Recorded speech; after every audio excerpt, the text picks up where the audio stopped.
देखो बच्चे,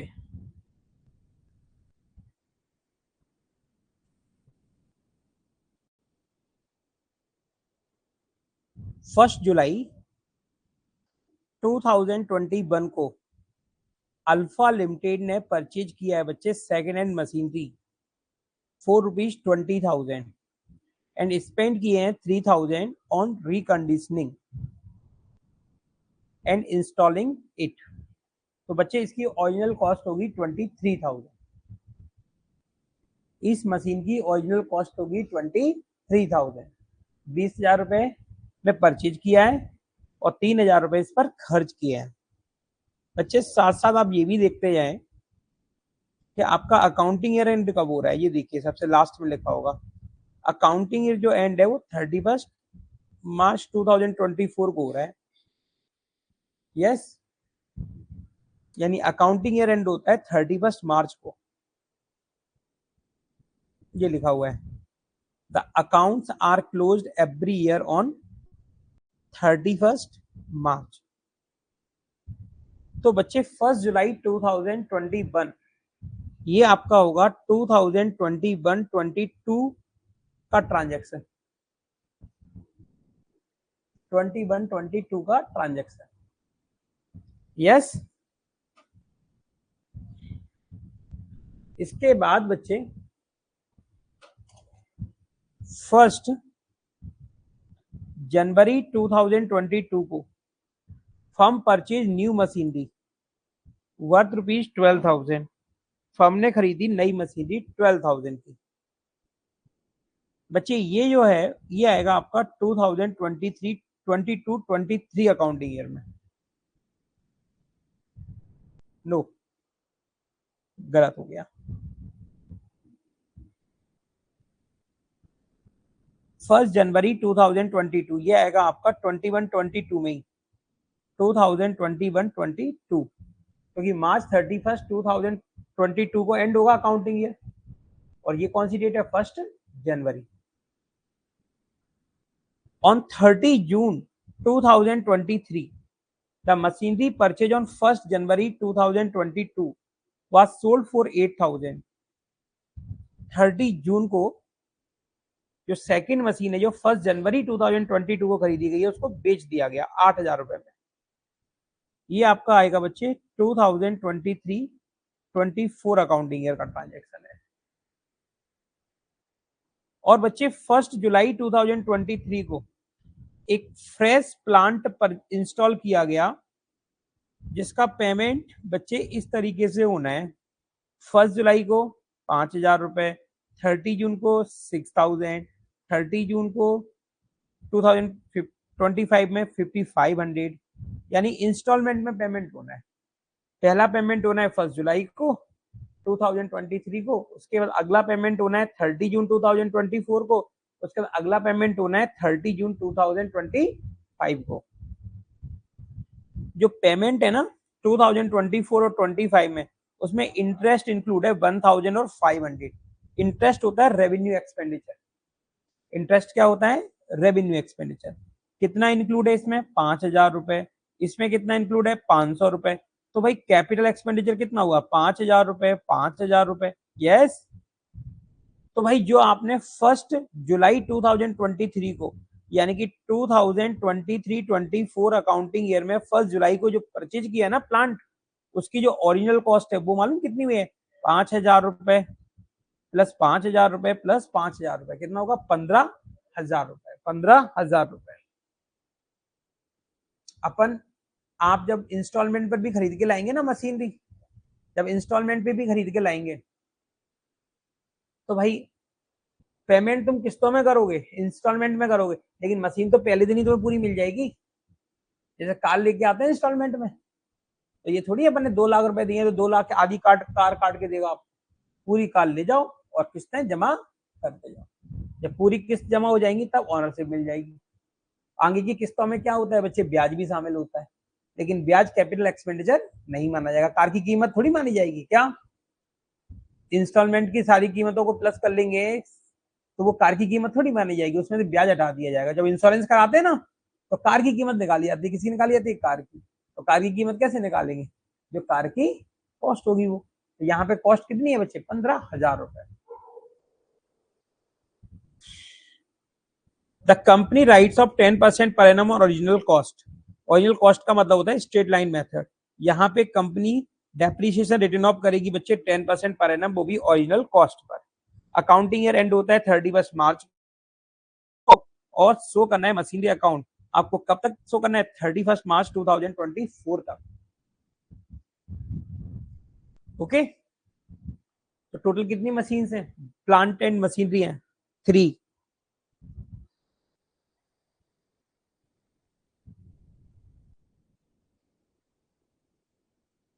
plant and machinery 1, plant and machinery 2, plant and machinery 3 and total depreciation.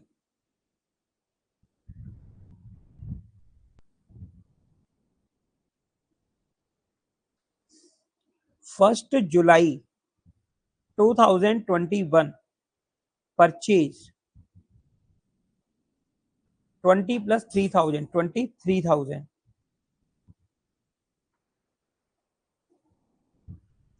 First January 2022 purchase second machinery 12,000। इसके बाद कोई भी ट्रांजैक्शन नहीं है, डेप्रिसिएशन चार्ज करेंगे। और ये कौन से अकाउंटिंग ईयर की बात हो रही है, 4 2021-22।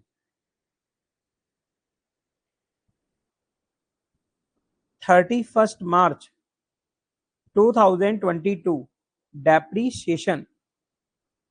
बच्चे इसकी ओरिजिनल कॉस्ट 23,000 है, 23,000 का 10% कितना होगा, 2300।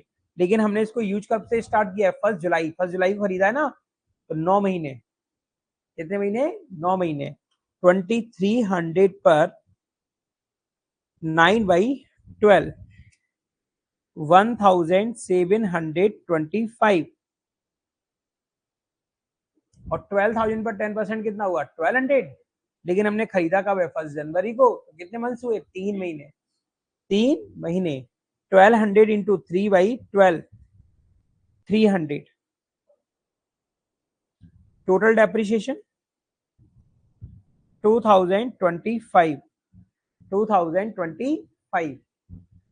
यस, अब कैलकुलेट करेंगे रिटन डाउन वैल्यू 31 मार्च 2022 को। 23,000 माइनस 1,725, 21,275, 11,700। बोलो यहां तक सभी को क्लियर है बात, कोई डाउट किसी को, नो बच्चे। इसके बाद आपका अकाउंटिंग ईयर आएगा 4 2022-23 और इस अकाउंटिंग ईयर में कोई भी ट्रांजैक्शन नहीं है, तो सीधा आप 31 मार्च 2023 को डेप्रिसिएशन चार्ज करेंगे। यस, क्या चार्ज करेंगे, depreciation.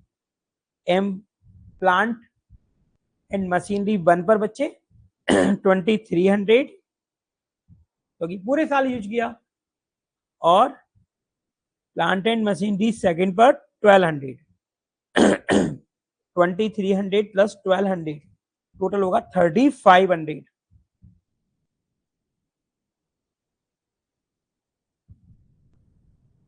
Written down value 21,275 minus 2,300 18,975 11,700 minus 1,200 10,500। ठीक है ना बच्चे। अब भाई आइए आपके अकाउंटिंग ईयर 23-24।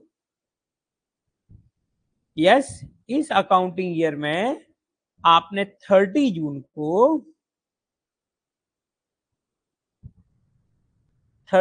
को आपने सेल किया है उस मशीनरी को जो कि आपने खरीदी थी 1 जनवरी को, यानी कि प्लांट एंड मशीनरी सेकंड को, प्लांट एंड मशीनरी सेकंड। तो सबसे पहले तो आप इस पर डेप्रीशिएशन कैलकुलेट करेंगे। क्या कैलकुलेट करेंगे? डेप्रीशिएशन। तो भाई डेप्रीशिएशन कितने महीने का लगेगा? 1 अप्रैल से 30 जून, अप्रैल मई जून, 3 महीने का। यस 1200 है 12 महीने का, 3 महीने का होगा 300 रुपए। 3 महीने का कितना होगा? 300 रुपए। ओके, इसकी रिटर्न डाउन वैल्यू आएगी बच्चे क्या लिख दिया हमने, 10,200। ये इसकी रिटर्न डाउन वैल्यू किस डेट पर? 30 जून पर। 30 जून को हमने इसको सेल किया 8,000 रुपीज में। बच्चे रिटर्न डाउन वैल्यू ज्यादा है और सेलिंग प्राइस है कम, तो भाई क्या होगा? लॉस। और यहां लॉस होगा 2,200 का। Loss on cell. बोलो बच्चे, यहां तक आपको चीजें समझ में आई? देखिए लॉस दिया नहीं गया आंसर, कोई बात नहीं। अब आप आ जाएंगे 1 जुलाई 2023 को। आपने परचेज किया बच्चे इंस्टॉलमेंट पर 15,000 रुपए में प्लांट थर्ड को। यस, इसके बाद 31 मार्च 2024 डेप्रीशिएशन चार्ज करेंगे। बच्चे पहली मशीन पर कितना डेप्रीशिएशन लगेगा? 2,300। और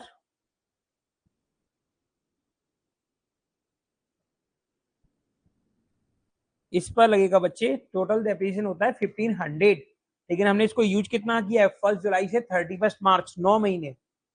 यस, तो 15,000 पर 10%, 9 मंथ्स का डेप्रीशिएशन 1125, 1125,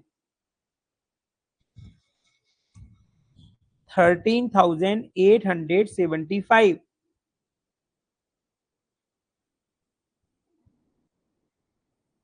एंड 16,675। टोटल डेप्रीशिएशन हुआ 2,300 प्लस 1125, 3,425। ये है बच्चे रिटर्न डाउन वैल्यू। और टोटल रिटर्न डाउन वैल्यू दोनों को प्लस कर लीजिए, 16,675 प्लस 13,875, 30,550। ये आ गया आंसर 30,550। अब इसको आपको क्या करना है? पोस्ट करना है। कहां पर? Machine plant and machinery account. वो भी करके दिखा देते हैं तुमको।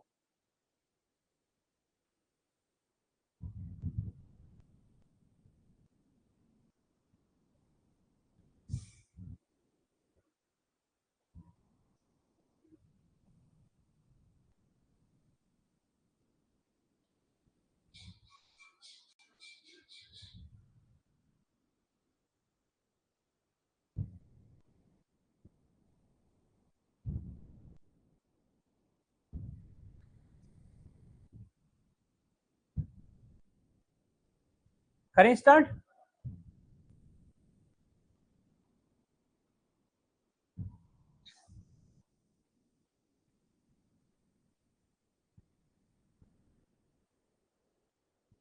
Plant and machinery account, debit credit, debit amount credit amount.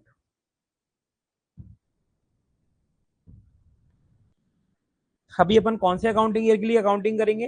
21-22 के लिए। पहला ट्रांजैक्शन कब हुआ? 1 जुलाई 2021 को। परचेज किया हमने 23,000 में।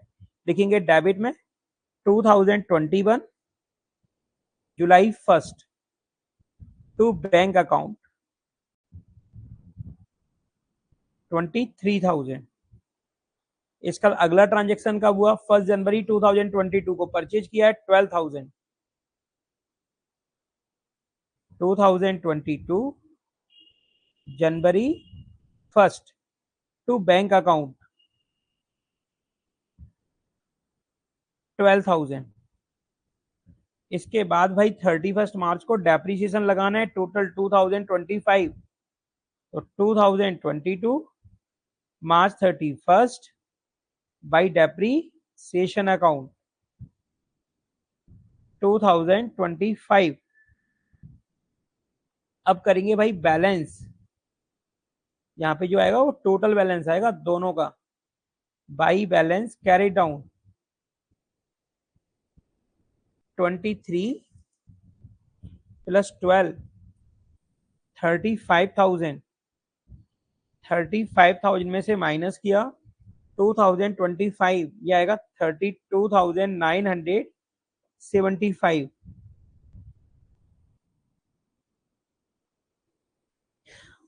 Next accounting year 2022 April 1 to balance brought down 32,975। इस अकाउंटिंग ईयर में सिर्फ डेप्रिसिएशन चार्ज करना है 3,500, 2023 मार्च 31 बाई डेप्रिसिएशन अकाउंट 3,500। अगेन फिर बैलेंस करो बच्चे,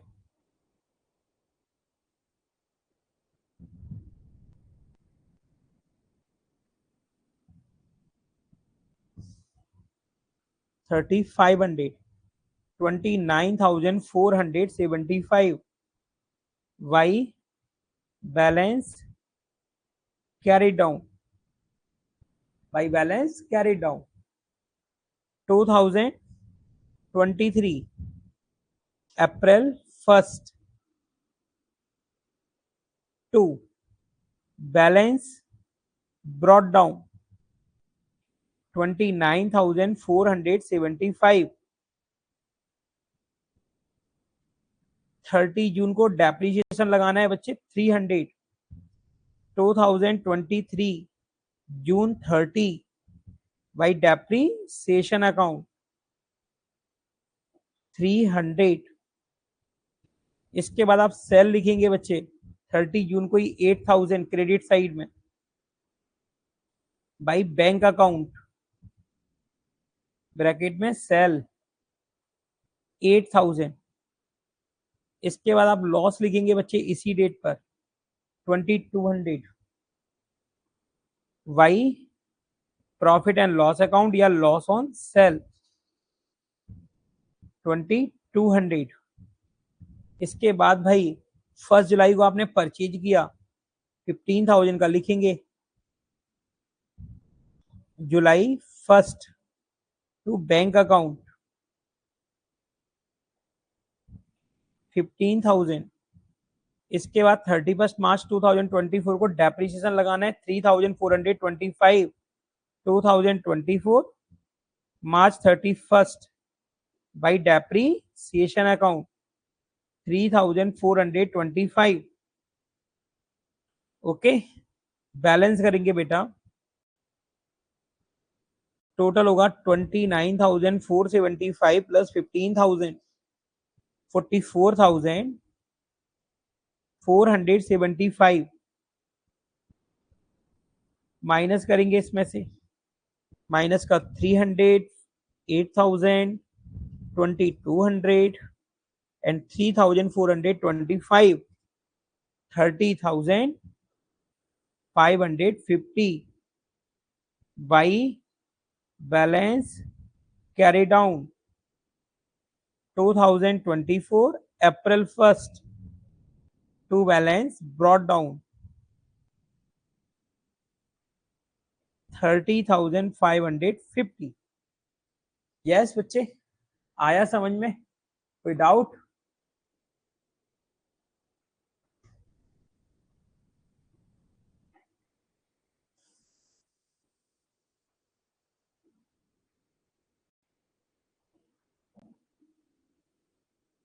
क्या करना है बताएं? अब एक और क्वेश्चन। अब तो मेथड ही चेंज हो रहा है अकाउंटिंग का। अब provision for depreciation account is maintain. अभी तक अपन ने जो क्वेश्चंस किए उसमें provision for depreciation account is not maintain. Provision account maintain नहीं हुआ। अब जो क्वेश्चंस करेंगे उनमें प्रोविजन फॉर डेप्रिसिएशन अकाउंट क्या होगा, मेंटेन होगा।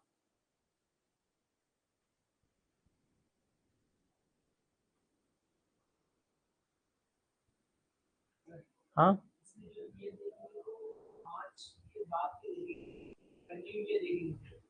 हाँ कैसे, मुझे समझ में नहीं आया क्या पूछ रहे हो। हमेशा फाइनेंशियल ईयर 1 अप्रैल टू 31 मार्च होता है। कैलेंडर ईयर होगा तो 1 जनवरी टू 31 दिसंबर होता है। हाँ फिर आगे समझ में। अच्छे क्वेश्चन है, चेंज कर दिया पिछले साल से। पिछली साल पुरानी बुक में कुछ और क्वेश्चन थे, अब चेंज कर दिए सब में। ये कुछ क्वेश्चन नए भी आ गए। हाँ नया आया था, वो कल अपन कर रहे थे जिसमें अपन ने बार बार लॉस में प्रॉफिट निकाला था, वो एक फर्स्ट वाला क्वेश्चन भी नया है। अच्छी बात है, नए क्वेश्चन होनी चाहिए। लॉस को डेबिट में क्यों लिखते हैं, लॉस डेबिट ही तो लिखते हैं, डेबिट में तो लिखते हैं लॉस को। लॉस अकाउंट डेबिट होता है ना, लॉस अकाउंट डेबिट ही तो होता है। तो लॉस, हाँ तो लॉस अकाउंट डेबिट होगा। और लॉस क्यों हो रहा है, क्योंकि असेट डिक्रीज हो रही है, तो असेट्स अकाउंट में पोस्टिंग कर रहे हैं, तो असेट्स अकाउंट क्या होगा, क्रेडिट। लॉस अकाउंट तो डेबिट ही होगा। जब प्रॉफिट होता, जब प्रॉफिट होता तो भाई प्रॉफिट अकाउंट क्रेडिट होता और असेट्स अकाउंट डेबिट होता। क्योंकि यहाँ प्रॉफिट एंड लॉस अकाउंट नहीं बना रहे, यहाँ पे अपन बना रहे हैं असेट्स अकाउंट। असेट्स के बढ़ने पर फायदा होता है और असेट्स के घटने पर नुकसान होता है। सिंपल सी बात है, पूरा 12th में यही चलना है 5 चैप्टर में। असेट्स के बढ़ने पर फायदा होता है, असेट्स के घटने पर नुकसान होता है। लाइबिलिटीज के बढ़ने पर नुकसान होता है, लाइबिलिटी के घटने पर फायदा होता है। अभी करेंगे अपन 12th में रिवैल्यूएशन अकाउंट, तो उसमें यही चलेगा नियम बस।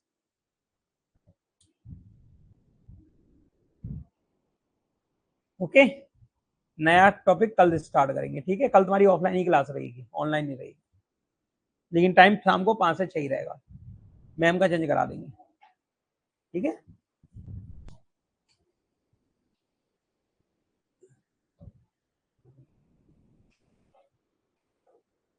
कोई क्लास ज्वाइन कर लेना, रिकॉर्डिंग आ जाएगी, नहीं रिकॉर्डिंग चली जाएगी। जल्दी लो, जल्दी ज्वाइन करो, नहीं बंद करेंगे।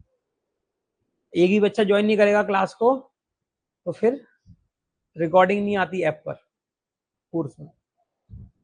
एक दो ज्वाइन हो जाओ, दो एक आध मिनट के लिए, फिर आउट आउट हो जाना।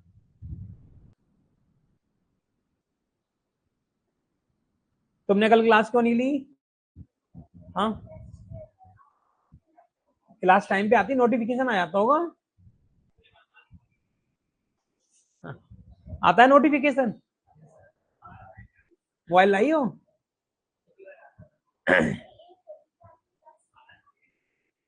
हाँ थी ना क्लास, कल ही तो थी।